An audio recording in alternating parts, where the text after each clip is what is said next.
ఓం నమ శివాయ నమ. ప్రజలందరికీ నమస్కారము. కుంభరాశి ఫలితాలు.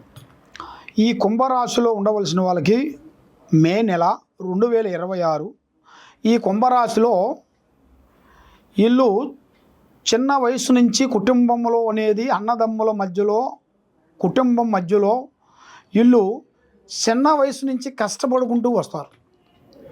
అంటే ఈరోజు ఉన్నది ఈరోజు లేదు అనేది ఉండదు వాళ్ళకి. ఎప్పుడు చూసినా కూడా నిండుకుండ హృదయం. అంటే ఈరోజు మేము కోట్లు సంపాదించాము, ఈరోజు మా దగ్గర డబ్బులు లేవు అన్నిటిగా ఉండరు. ఏ పనైనా కానీ అవలీలగా చేయగలుగుతారు. ఎందువల్ల అంటే వాళ్ళు ఎంతోమంది ప్రజలకి సాకారం చేసి ఎంతోమంది ప్రజలని బాధలో ఉండవలసిన వాళ్ళందరినీ చీకట్లో ఉండవలసిన వాళ్ళకి వెలుతురుకి ఇచ్చి వాళ్ళకి సాకారం చేసి వాళ్ళని అభివృద్ధిగా చేసి ప్రజలలో ఒక మంచి పేరు సంపాదించుకొని గౌరవంగా నిలబడి ఆ విధంగా నడిపించుకుంటూ వస్తుంటారు. కాబట్టి మరి వీళ్ళకి ఈ కుంభరాశి వాళ్ళు కష్టజీవులు ఎక్కువ. కాబట్టి విద్యా రంగంలో చదువు కొంచెమే ఉంటుంది, తెలివితేటలు ఎక్కువగా ఉంటాయి. కాబట్టి ఆ తెలివితేటలు వీళ్ళకి ఏమవుతాయంటే మనకి ఎంతవరకు తెలివితేటలు మెయింటైన్ చేసుకుంటూ పోవాలో అదే చేయాలి. మనం ఎంత బరువు మోస్తామో, ఎన్ని కిలోలు మనం మోస్తామో అన్ని కిలోలు మనం మొయ్యాలి. ఎక్కువగా మొయ్యాలంటే మనం మొయ్యలేము కదా, కింద పడిపోతాం. అదేవిధంగా వీళ్ళు చేయాల్సిన విధానంలో కూడా కొద్దిగా ఒక్కొక్క టైంలో మంచిగా ఆలోచిస్తారు. ఒక్కొక్క టైంలో వచ్చేసి వీళ్ళు ఎక్కిన గుర్రానికి 3 కాళ్ళు అంటారు. కాబట్టి గుర్రానికి 4 కాళ్ళు ఉంటాయి, 3 కాదు. అదేవిధంగా మరి వీళ్ళు కొద్దిగా ఒకరితో మనం ఎందుకు చెప్పించుకోవాలి, మన తెలివితేటలు ఉన్నాయి, మన ఆలోచనలో ఉన్నాయి అని కొంతమందికి కొంత ఆలోచనలు వస్తుంటాయి, కొంత ఈగోలు ఉంటాయి కొంతమందికి ఇక నేనే గొప్పవాడిని అన్నట్టుగా కొంతమంది ఆలోచిస్తుంటారు. దానివల్ల వాళ్ళు ఏమవుతుంటారంటే పోయి టక్కన పడిపోతుంటారు. టక్కన పడిపోయారనుకోండి, వాళ్ళు చిన్నప్పటి నుంచి సంపాదించుకున్న గౌరవార్థము, ప్రేమ, ప్రజల్లో ఒక సేవ అవన్నీ వాళ్ళకి రోడ్డు మీదకి వచ్చేస్తాయి. కాబట్టి దానికి ముందు కొన్ని తెలుసుకోవాలి. మనకు అన్నీ తెలియాలని లేదు, అన్నీ తెలియకూడదని లేదు. మనకు తెలిసినవి కాకోకుండా మనకి ఎదుటివాడిని కూడా మనం తెలుసుకోవాలి.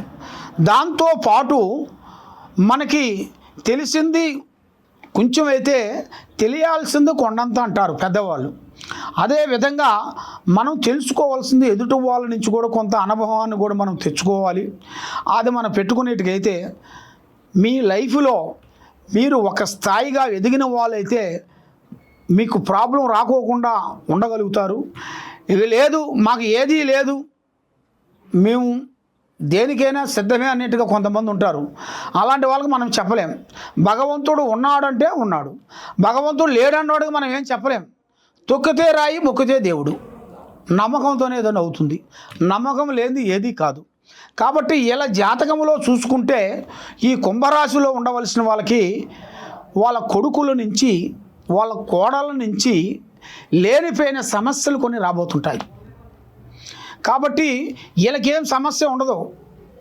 భగవంతుడు ఇచ్చినట్టుగా ఆస్తులు, అనుభవాలు, భూములు, ఇళ్ళు, అన్ని ప్రాపర్టీలు అన్నీ బాగుంటాయి. కాబట్టి వీళ్ళకు వచ్చిన వాళ్ళు కోడళ్ళు కానీ కొడుకులు కానీ లేనిపోయిన సమస్య తెచ్చి పెడతారు. అది ఎందువల్ల జరుగుతుంటుంది అనేది చాలామందికి సందేహం ఉంది. అది ఈ కుంభరాశి వాళ్ళకి నరదిష్టి ప్రభావము అనగా ప్రజలలో ఒక ఏడుపు ఎక్కువగా ఉంటుంది. ఆ ఏడుపు వలన నరదిష్టి కన్నా నల్లరాయన బదులవుతుందంటారు. ఆ నరదిష్టి వీళ్ళకి ఎక్కువగా తగులుతుంటుంది. అప్పుడప్పుడు వీళ్ళు ఏం చేయాలంటే అమావాస్యకి పున్నానికి ఇంట్లో కొన్ని పూజా బలాలు ఉంటాయి. తర్వాత వీళ్ళు ఇంట్లో నుంచి బయటికి వెళ్ళేటప్పుడు కొన్ని పూజా బలాలు ఉంటాయి. అలాంటివి కొన్ని శాంతం చేసుకోవాలి. అలాంటి శాంతం చేసుకునేట్టుకైతే తప్పకుండా ఇలా జాతక యోగంలో అభివృద్ధిగా పొందే మార్గాలు ఉన్నాయి. కాబట్టి వీళ్ళు ఎక్కువగా పూజించాల్సింది శ్రీ లక్ష్మీ తిరుపతమ్మ అమ్మవారిని ఎక్కువగా పూజించాలి. శ్రీ కనకదుర్గ అమ్మవారిని ఎక్కువగా పూజించాలి. ఈ అమ్మవారిని వీళ్ళు పూజించినట్టుకైతే వీళ్ళకి అనుకున్న కార్యక్రమాలు అభివృద్ధిగా అవుతాయి.